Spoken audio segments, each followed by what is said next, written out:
Justin James? I got questions. But no, like seriously, my question is, do you think Mephibosheth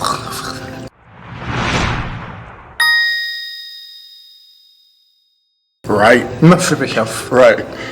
do you think he had a problem with forgiveness? That's a question for everybody. Like, do you think that he had a problem with forgiveness? I asked that because, for one, he was dropped when he was 5 years old, right? Like, just imagine how we are at 5. Like, for one, we're pretty active. Yeah. Like, why would anybody have to pick us up unless we were being forced to go somewhere? If we're being stubborn or something like that, right?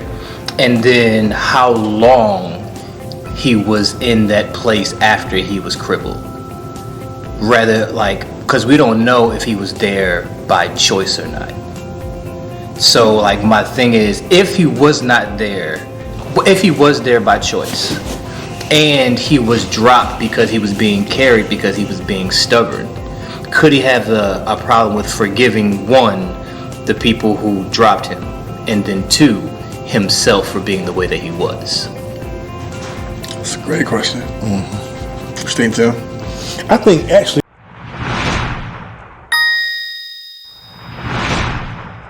I really think he probably could have struggled with forgiveness. After how you broke it down, I can see that. I can see that being a problem, guys. That's a good way to look at it. Like, why did a 5-year-old have to get picking up to go somewhere? Right, because I remember me at 5. Right.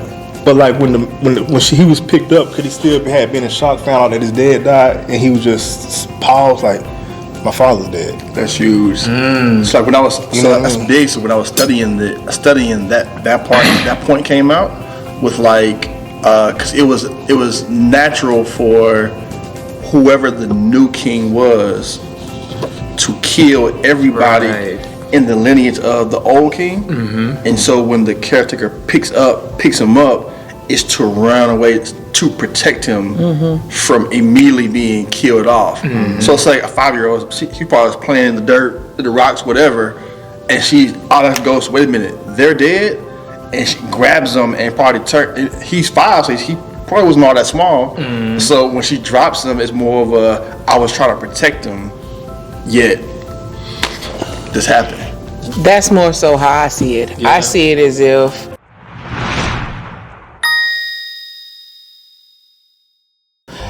because you said that you remember being 5, but I'm like, I mean, I'm trying to think of something that happened when I was 5 and I can't, like I don't remember that, but I just think about as your natural instinct to protect. Like I went to a concert years ago and I had my little brother and my niece with me, and somebody start fighting or whatever. So when they get to fighting, people get to tussling. My natural instinct was to move, like push them out of the way so that whatever's happening over here, they were teenagers, so they could protect themselves. But as the elder, my first instinct was to just get them and get out the way, and so I feel like soon as she heard about Jonathan being dead, or whatever was happening with Saul and David, grab him and go. It wasn't about like, boy, come on, you got to get out of here. It's like, and the other thing is that a lot of times adults don't inform children of what's going on. Right. So I don't think it was a conversation of, look, your father is dead,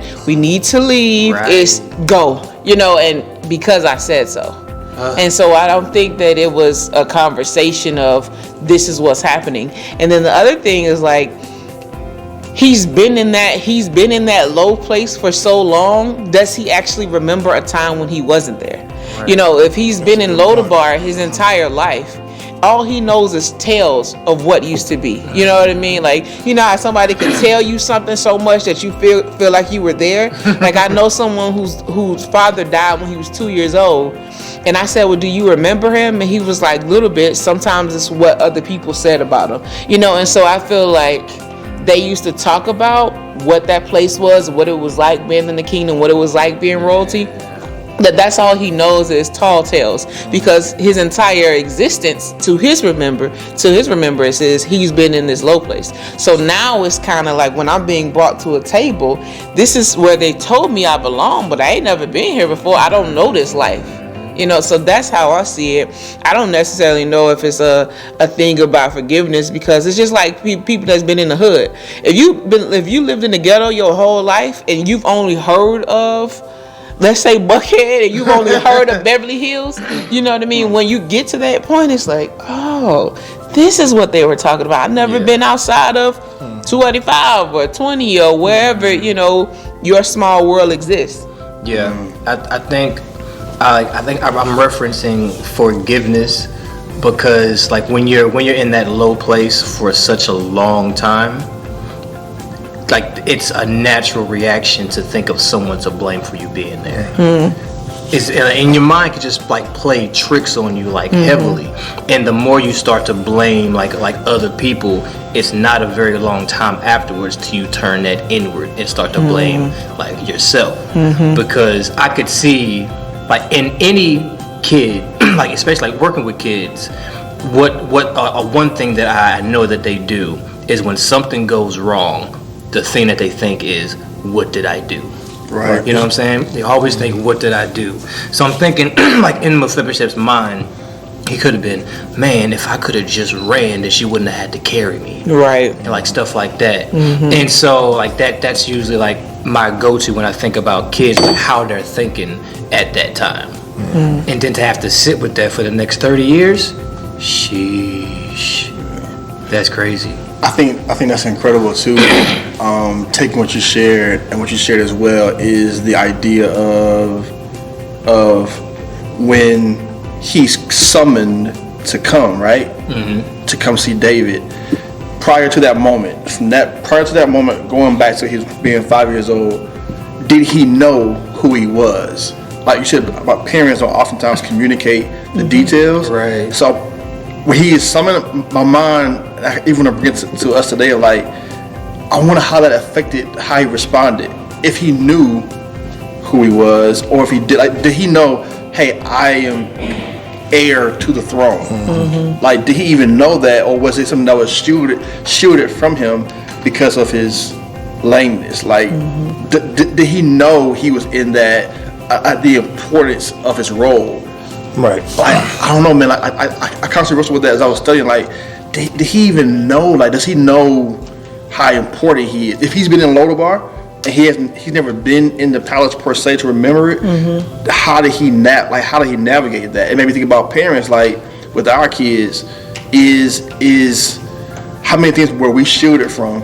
And then you turn like 18, 19, 20 or whatever, you're like, whoa. Right. This was like, how do we process that? And how we build from that as well, with not repeating those same mistakes. Yep. So I don't know. I kind of did he know? Did he know? This should have been me. I think that even goes back to a good point Britt said. Like, he probably only knew stories, and it never really resonated with him, like where he came from. So, I mean, that's a good point. Like, he probably only knew stories. Just all he knew was, I'm crippled. I'm in a low place right now. But people tell me I come from a rural family, but I don't even know how that is. But could it be too, when he got caught up to that place, that he kind of got familiar? Did it come back to him like, man, I'm getting called back up. Now I'm starting to remember something. I'm starting to feel it. You know what I mean? That I am. Yeah, right. But just imagine only being told stories from those with the perception of the outside looking into your own family. So it's one thing like to like walk up or being carried up to the past, like remembering those things. It's another thing like for the past 30 or 40 like whatever years, always being told stories from the perspective of someone who doesn't even know your family firsthand. You know what I'm saying? Like, what if, like, Brittany, you had no like recollection of what your family is right now, right? And then someone who's not in your family tells you about your family from the outside looking in. Like, I don't know if that's a problem for me, because for one, they don't know what's going on in your actual family. They just know what's being shown on the outside. So now your perspective, what if Mephibosheth's perspective of his father and his grandfather was, these were killers, and they didn't know the word of God, and they were against David, who's the king now, and I'm the enemy of this person. That could very well be one of the hindrances that made him not even want to go up there. That's big, man. Right. Yeah. I think the other side of that is like, I imagine a family that's was once rich or whatever, and say the dad lost his job and now they have to operate at a lower level. You still carry yourself with this opulence and this royalty, but we're just here for short period. Yeah. Because that could have been the thing too. Like he could have been in Lodabar, but people knew who they were, and they still had, because that's all they've ever known is wealth. All they had ever known was to be in the palace and to be a part of the king's table. So they didn't know how to be lowly. You know what I mean? So that's another perspective of like, when they got to the low place, they still function at a higher level. So when he was taken up to the table, it might have been like, I ain't never seen this, but this is what I've been taught to be. You know what I mean? It feels like home. I know how to eat with this silverware. You know what I mean? Possible. Yeah, it's very Because if you think about it, like when people come from a certain level, I'm pretty sure people still in their village or wherever they was at still treat him like that's Saul. They still probably treated him like he was before he was. I'm sure they did. Like he came. That's Saul. That's Saul it is. That's he comes from kingdomship, man. Like I'm pretty sure people still treat him with some type of reverence at some point. And man, I'm gonna play around with that thought for a minute. I think that could have definitely have happened. I also think it could have also been they despise him because everybody loved David, and this guy is the reminder of what it was like being under Saul. You know how you hear people say, like, people send their praises unto David after he slayed Goliath, and they start turning from Saul and loving David. Like, I wonder also, could they have rejected him, which is why he was in Lodabar in the first place, and not near the palace, because of, like, man, you're Saul's kid. Like, ugh. Like, him having to deal with that, like, but in his mind, but wait a minute, I'm still like a part of this kingly lineage. The reason why I'm not there is because I got this crippled. Like, battling that had to be rough. Like, or maybe they didn't know it all, because the custom in that culture is that when there's a new king, the lineage of the previous king is eliminated, right? True. And so if no one knew anything, including Mephibosheth, all he has are these like cloudy memories of when he was 5, 4, 3, like those. That's all he has, and he has multiple memories of where he is now. He may have no recollection of him being kingdom, right? And that happens to us a lot, right? We can get ourselves in a position where we have no recollection, and it's so cloudy of us being God's child that all we can see is the muck and the mess that we're in now, until somebody has to like literally pull us out of it for us to see this is where we actually come from, this is where we actually belong. So I think there's a possibility that no one knew anything except for the people in the kingdom. That's big. And I think that's big. I think that's something major, because when we're in our low places, no one knows where we are except for people in the kingdom. Because the people who are also in the low place with us, they don't know that they're there either.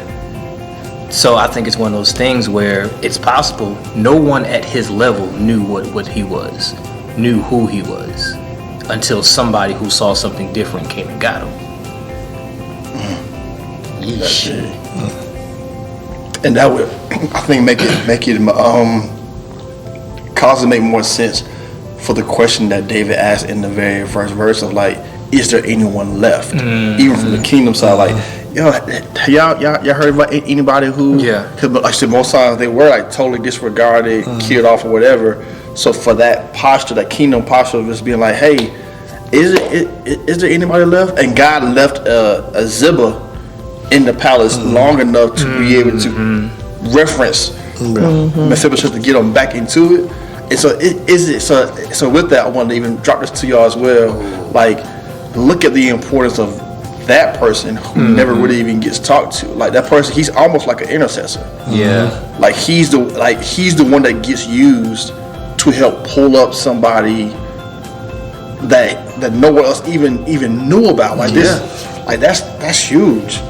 That's huge. Like how can I put it? The Zibas in our life.